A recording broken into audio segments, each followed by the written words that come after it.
Talk to me. What do you feel in this very moment? I'm disappointed, but it's to be expected because of how the first trial went. This is their pattern, this is their practice, and they are sticking to the way that they do things. Was this what you expected? Yes, You were super emotional in the courtroom where you even needed to take a moment and you sat down, you stayed in the courtroom for a little longer. What was that about? because I wanted to hit somebody, I wanted to kick something, I wanted to take out my vengeance on the ones that murdered my son because there is no accountability within the justice system, and today proves it once again. But you never do. You never do get to that level. Where does that amount of poise and grace come from? Because I'm not like them. I'm better than that. I believe in humanity. I believe in kindness and that how we treat each other matters. Life matters. And nothing that they do or say is going to change the truth. My son was murdered by killer cops and their accomplices. And the system, the justice system, allows for them to continue with their crimes. It was an interesting moment. The prosecutor talked to you and said, all of those jurors, they acquitted Woodyard, but they know he was wrong. They know what happened was wrong. How does something like that settle on your spirit? They're just looking out for themselves. They don't know it's wrong, or else they would have done the right thing. To them, in their own experiences, how they reacted is how they normally react when a person of color is murdered by police officers. Moving forward, we've got one final trial, but it could be, the big one. It looks like every expert we've heard through the first two trials have squarely placed Elijah's death on the paramedics, and finally they see their day in court. What do you expect from that trial?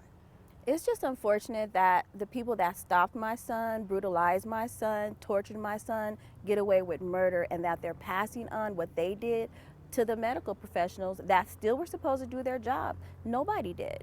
So it's just unfortunate that they're placing the blame and passing the buck.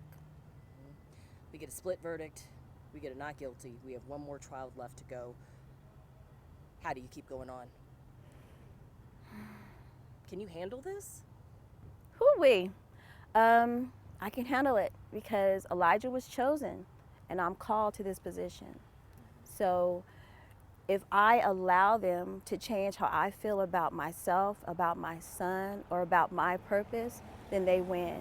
And they will never win with me. I keep going because I have to. This is not the final destination. This is not the end. There is still more to do. And they will face their final judgment one day. Final question, then I'll let you go. Do you still have faith in the justice system? Hell no. I don't have faith in this system at all because it lets us down, not just people of color, it lets down everybody. They don't do the right thing. They always do the bare minimum. If what happened to my son happened in a neighborhood surrounded by people of the same color as him, they all would have been found guilty. And it's just sad. And this thought that but this is so much progress. They charged the officers, right? These officers got charges. They saw their day in court. Well, if you're letting them off, how much progress is that really? There is no progress. There is no progress in lies. There is no progress in injustice. There is no progress if full accountability is not seen. There is no way this is progress. Yeah, so what? One of them got charged. One of them was found guilty. So what? They let the rest of the crew just walk.